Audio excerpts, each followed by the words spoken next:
55 minutos. 17 minutos. países. Insisto, ¿quién es que me va a pagarle el neumático roto, explotado en la Alberto Larancuén, que sean dos esquina Roberto Pastoriza? O la alcaldía del distrito. Que no es el único, yo no debo ser el primero. La alcaldía del distrito. Alberto Larancuén, esquina Roberto Pastoriza, un hoyazo. Chávez, ayuda a Cristian. Un hoyazo que Mira, señores. No, es que me lo repongan. No tiene futuro ese reclamo. Los cancilleres y representantes de 17 países amigos de Venezuela se encuentran reunidos a puerta cerrada en Lima, Perú, ante el llamado que hicieran las autoridades peruanas preocupadas por el deterioro del aparato democrático venezolano. Están reunidos allí estableciendo algún tipo de medida, buscando soluciones que pueda nosotros. Ausente. No, totalmente, nosotros no nos metemos en eso. Ese no es nuestro problema. Ellos están preocupados por la situación que vive Venezuela, los últimos acontecimientos, la salida o la suspensión de Venezuela del Mercosur, sí, que va a producir un impacto económico bastante duro para Venezuela, pero es necesario que se haga esto para tratar de ablandar a Nicolás Maduro. ¿Qué persiguen estos cancilleres y representantes? Bueno, buscan una propuesta en conjunto para formar una comisión que pueda sentarse a buscar una salida negociada a la crisis.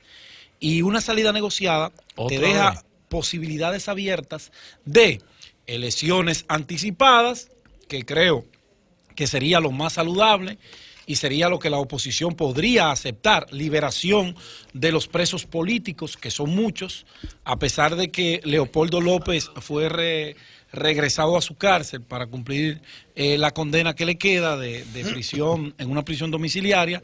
No es menos cierto que está privado de todo, no puede opinar, no puede hacer actividades políticas, está en su casa, está preso, no puede salir de allí. Cárcel. Exacto, casa por cárcel, pero cárcel es cárcel, claro, en cualquier circunstancia que se encuentre. Y, por ejemplo, Perú extendió el plazo que tenía para los refugiados, ya ellos lo consideran refugiados, a las personas, a los ciudadanos venezolanos que están huyendo a la crisis y están escogiendo a Perú como país de residencia. Ellos les están extendiendo el plazo de un permiso especial que el gobierno pues decidió otorgar. ¿Qué es lo que están pidiendo los venezolanos que viven en República Dominicana? ¿Qué es lo que están pidiendo de que los regularicen? Cuando ellos hablan de regularización, los venezolanos que han llegado huyéndole a la crisis, ellos entienden que ellos son exiliados económicos. Pero es como un permiso. Un permiso especial. Una tolerancia. Es una tolerancia. No es una regularización. No le damos una residencia permanente. En términos migratorios, no es algo permanente. Es como, digamos, que no le persigan. No me persigan. Lo que pasa esta situación. Y yo creo que eso es humanitario. Y es justo. Porque es diferente que usted le vaya a dar una residencia, ponerse a inventar. No, porque la ley establece cómo tú adquieres una residencia. ¿Cómo se adquiere esto? Entonces, yo creo que una tolerancia, digamos, que no es equivalente al una solidaridad al pueblo. Al terremoto de Haití del 10. Sin visa, pero le dan 90 días. Okay, no puede pasar más de 90. Y hay otros que no pueden entrar y salir, que no tienen los recursos para entrar y salir. Pero no solo eso, si te pasaste los 90 días, Migración te cobra una penalidad por cada día que te pases y no sales. Ahora, yo te digo una cosa, en Ecuador es así. Tú te pasas un día. En todas partes del mundo. Menos en República Dominicana. No, pero hay una situación de excepción. Yo digo, no es equivalente al terremoto del 10 de Haití. No. Pero hay una situación muy difícil y yo pienso que podemos ser flexibles temporalmente. En Haití no perseguían a nadie políticamente. No, correcto. Venezuela es peor que lo del terremoto. Pero allá hay una situación muy difícil. Pedro acaba de hablar de Mercosur, está más agravada, hay una asamblea elegida el 2015, hay una locura que se inventó, lo que pasó una anoche. constituyente.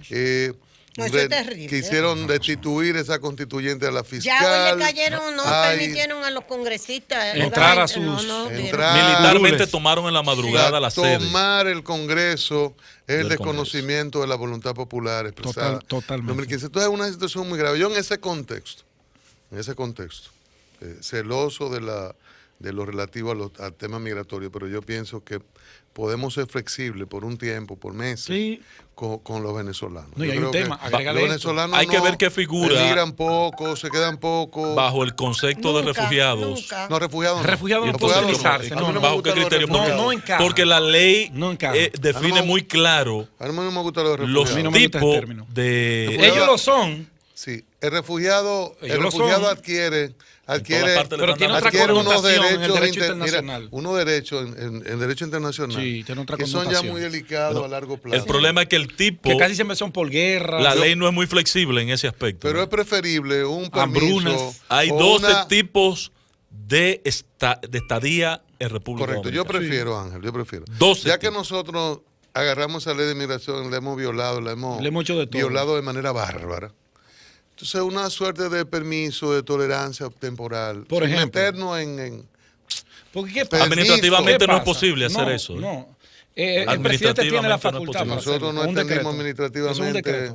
El director de migración la ley no lo permite. Y una ley de regularización no la acabamos de extender. Exacto. Lo extendió a través de una llevamos ordenanza administrativa.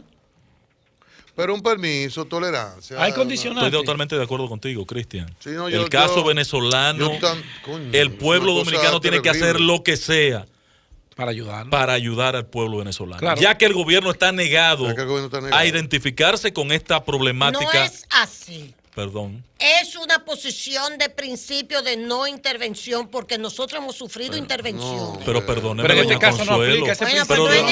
Perdóneme, el gobierno y está asumiendo una función. Maduro, no, perdóneme, doña y Consuelo. Creo que es una barbaridad. Perdóneme, doña Consuelo, para yo esbozar lo que creo de ese aspecto. El tema de la no intervención en los pueblos es un concepto con el que igual yo me identifico y todos los que estamos en esta mesa. No podemos permitir la intervención de una potencia extranjera, de un país extranjero frente a la decisión de una nación. Y no ha ocurrido. No puede ser. Ahora, eso no está en juego, pero tampoco tiene sentido que en la segunda mitad de la segunda década del siglo XXI nosotros tengamos una posición pétrea con un tema que del año 1965. Pues claro que no sí. es una posición pétrea. No puede ser diferente. No puede ser pétrea. De acuerdo con Ángel. Unos tratados que nosotros desconocemos, tú lo sabes, allá en Estados Unidos, de que la intervención de Estados Unidos. Eso hay que estoy hablando de intervención militar. Permiso. Estoy hablando de intervención militar en Laredo. De que unos tratados que Miguel tiene que explicar qué diablo es eso. Es otra cosa, Gonzalo. Pero en el caso de Venezuela, otra cosa no. Yo creo en la posición de República Dominicana de no intervención. Ahora, lo de Maduro es horrible. Pero debería haber de un organismo internacional o regional. No tiene derecho a tomar posición. Estamos abogando por en el marco de la decisión de ese organismo. Correcto, es tomar una posición. Porque lo peor es lo de ahora. Como que no nos atrevemos. Esto es el máximo. Maduro tomó el gobierno venezolano tomó una posición cuando nos acusaron. Con la ley 168. Y se fueron. Por eso mismo yo no quiero saber de Maduro. Porque él es más un traidor de su propio pueblo. La solidaridad es con el pueblo venezolano. No es con el gobierno. Y estamos con el totalmente de acuerdo con que nosotros tenemos que darle solidaridad. Y no es apoyar. Escúchame, Cristian, ¿por qué yo insisto en eso, doña Consuelo? Y entiéndame. Es que la etapa y el mismo planteamiento que hace Pedro de que UNASUR y que 17 países están reunidos en Perú, en Lima, que para buscar una solución en función de algo pactado, allá no hay condiciones para pactar nada. Ese gobierno se ha impuesto a la comunidad nacional e internacional. Allí solamente queda un recurso, que es la intervención económica a Venezuela. Hay que cerrarle las puertas a la liquidez económica de ese gobierno. Que solo está en PDVSA. Solo está en PDVSA. Nada, pero que los venezolanos no tienen más nada. Por eso hay que cerrárselo al gobierno. ¿Tú sabes por qué Venezuela está fuñida? Porque Venezuela solamente depende del petróleo. Y a los babosos que andan aquí de la izquierda diciendo que si no le compra Estados Unidos el petróleo, se lo va a comprar China, no es así. No es verdad. No es así. Si no queman ese petróleo en el Golfo de México, se lo van a tener que comer. Se lo van a comer porque China lo que está apostando es con la solidaridad que tiene hacia el gobierno, es garantizar los 60.000 millones de dólares que le debe Venezuela. No, ese, doña. Hay que quemarlo ahí en el Golfo de México. Pero además, yo te digo una cosa. La desgracia de Venezuela fue precisamente depender solamente del petróleo. No abrieron otros capítulos económicos. Nada. Yo les he contado a ustedes que cuando no apoyaron la producción nacional. Nunca. Para nada. Cuando nosotros salíamos de viaje a Cuba. Hasta la caraota se acabó. Dominicana Cuba, debe ser el país 18 en Perú. A donde fuera que fuéramos con los comunistas venezolanos eran los ricos de los grupos. Mientras nosotros íbamos con $100 pasando 15 días huyendo y en una actividad y una cosa, qué sé yo, que los venezolanos tenían, los comunistas, miles. Doña, no emigraban a ningún lado. Apéame 2. Hace 10 años usted no encontraba un venezolano en parte como inmigrante. Lo encontraba como turista, pero como inmigrante no salían de Venezuela. Al contrario. No salían. Venezuela era un destino de la gran migración. Exactamente. Óyeme, la cantidad 70, de 80, alemanes, 90. de italianos, dominicanos, italianos, mucho, colombianos, el cruce de colombianos portugueses por la frontera era una fuente de preocupación permanente en Venezuela. Muchos portugueses que viven en Venezuela.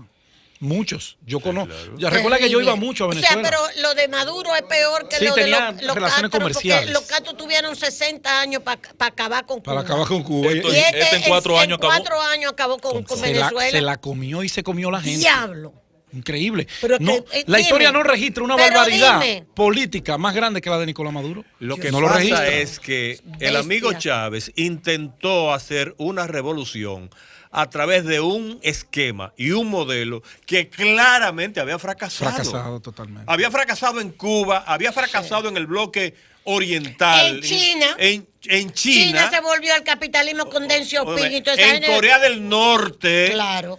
La Unión Soviética y todo eso cayó. De dólares per cápita contra 32.000 de Corea del Sur.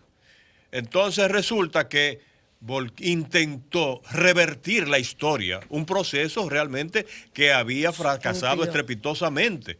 ¿Y qué esperaba? Esperaba que iba a cambiar lo que no pudo funcionar en el resto del mundo socialista. Y él pudo por lo menos manejarlo. No, él Chávez por lo menos lo manejó. repartió, y es verdad, repartió. Claro. Repartió, pero Chávez no era un loco, pero ese era un proceso insostenible, económicamente insostenible. Chávez no era loco. Porque lo hizo a base del endeudamiento.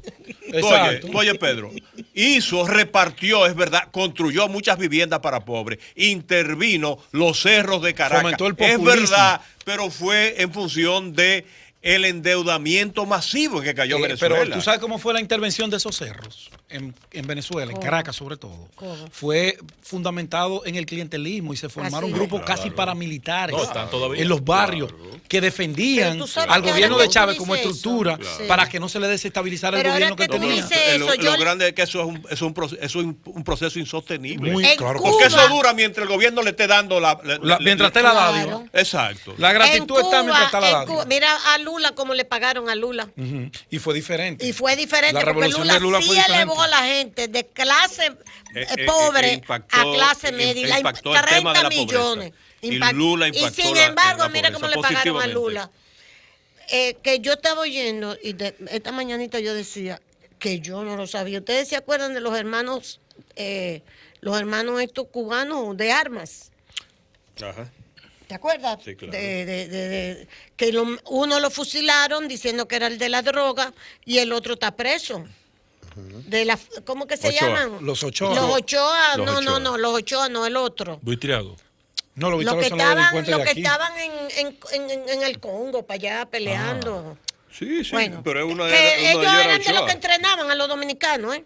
Quiero que sepan, Capur los conoce, dicho sea de paso. Entonces, lo que yo quiero decir es que oí un análisis que hacía de que es que toda esa industria, yo digo, ¿y por qué este ejército es tan fiel a los Castros? Porque es una hechura de la revolución ese ejército. Pero es que esos militares son los dueños económicos de Cuba. De toda la producción económica. De toda la producción económica de Cuba. son esos lo militares. Propio está pasando en Venezuela. Doña, lo propio está pasando en Venezuela. Sí. Lo mismo, la Guardia Nacional Bolivariana y de arriba y de abajo y del medio son los que gobiernan a Venezuela y administran económicamente a Venezuela.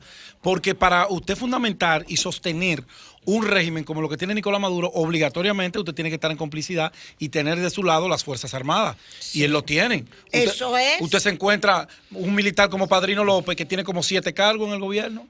¿Cómo va a traicionar la revolución? Si donde único puede tener esa preeminencia es en esa supuesta revolución. Los hermanos eran Antonio y Patricio de la Guardia. De la Guardia. Que trabajaron con Ochoa. Con Ochoa. Con Arnaldo Ochoa, que fue fusilado. ¿Tú sabes lo hace que justamente 27 años. Y parece que fue ayer. Exacto. Que uno de los ¿cómo que se llama? De la Guardia. Era el responsable de entrar todo el contrabando que entraba en Cuba, como había un bloqueo, todo el contrabando, todo lo que ellos traían de contrabando, ese era el responsable. Y después Fidel lo acusó de que ese era el que entraba hasta la droga. Bueno, porque parece que uno de ellos allá estando en África dijo, oye, pero es que Fidel se cree que con un teléfono se va a resolver como que se molestaron. Así es. Y se los llevó el diablo. Doña, pero usted sabe cuánto le embargaron a Estados Unidos al vicepresidente venezolano. Fueron de los que entrenaban a los dominicanos allá. Lo conoció. ¿Cómo la vaina? Al vicepresidente venezolano. Tarek al-Alzami. Al-Alzami. ¿Sabe cuánto le embargó en Estados Unidos? $500 millones. Óyeme esa vaina. Le embargaron en cuentas y dinero en efectivo. Lo consideran uno de los más grandes traficantes de armas de toda la región.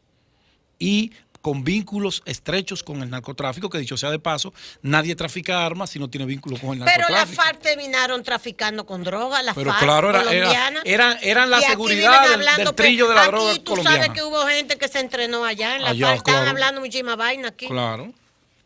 Y son de allá. Sí. De la FARC. Pero es que la FARC terminó con la droga, perdió la esencia. Perdieron la esencia y se convirtieron en narcotraficantes vulgares. Sí. Cobraban el peaje para que la droga pasara. Mataban a los pobres campesinos. Selva. Así es. Ahora, ¿cuál es la salida en Venezuela? Porque esos asuntos son así. O sea, una gente con sanciones, con un bloqueo de 500 millones y con las últimas decisiones parece que que no hay salida negociada, cerrando todas las posibilidades de salida negociada. No hay nada cuando la gente se llena de temor, cuando no ve salida, causa situaciones como esta. Sí. Porque lo lógico es una negociación, pero cada día ellos cierran más las posibilidades. O sea, el asalto al Congreso, y lo digo así porque ese Congreso fue elegido por voto y logró una aplastante mayoría. Exacto, no, y un luego, golpe de Estado le han dado al Congreso. Correcto. Y luego ya la canciller es la jefa de la asamblea llamada constituyente, doña Delcy, muy agresiva. Muy agresiva, pero muy elemental, ¿eh? Sí, muy agresiva. Muchos lugares comunes, ese discurso de ella lleno de lugares comunes, de frases hay una hechas, fraseología. Sí. Y de aplastarlo todo, todo el que se opone es hecho preso, destituido, hecho preso, perseguido. Entonces se están cerrando cada día los caminos a una negociación, pero cerrándose la salida quedan pulgadas. La salida es violenta. Entonces rompimiento, y yo siempre pensé que al final algunas inteligencias del chavismo original se impondrían, separarían a los más rudos y habría una negociación, pero la verdad que al día de hoy es una situación muy, muy difícil, que no se ve la posibilidad de una negociación ahora con la canciller dirigiendo, y con Maduro, que antemano dijo que la Asamblea Constituyente, que la Asamblea Constituyente era para quitarle la inmunidad a los congresistas, meterlos presos, a los jueces que ellos no van a meterlos presos, y destituir a la fiscal y meterla presa. Y ya se quitó la oposición que estaba en la Asamblea. Fue un golpe de Estado a las elecciones, a la voluntad popular de elegir ese Congreso. Y ustedes verán la consecuencia de esto. ¿Entiendes? Chávez, Maduro tiene conciencia plena de que no está en capacidad él y su partido de ganar unas elecciones. No, por eso y lo que van a hacer es extender su periodo. Su mandato. Lo que van a hacer es extender su periodo con una nueva constitución, con un nuevo, para perpetuarse en el poder. Ese grupo. Eso es un asalto y un golpe de Estado. Cambio fuera Mauricio. Sí, señor.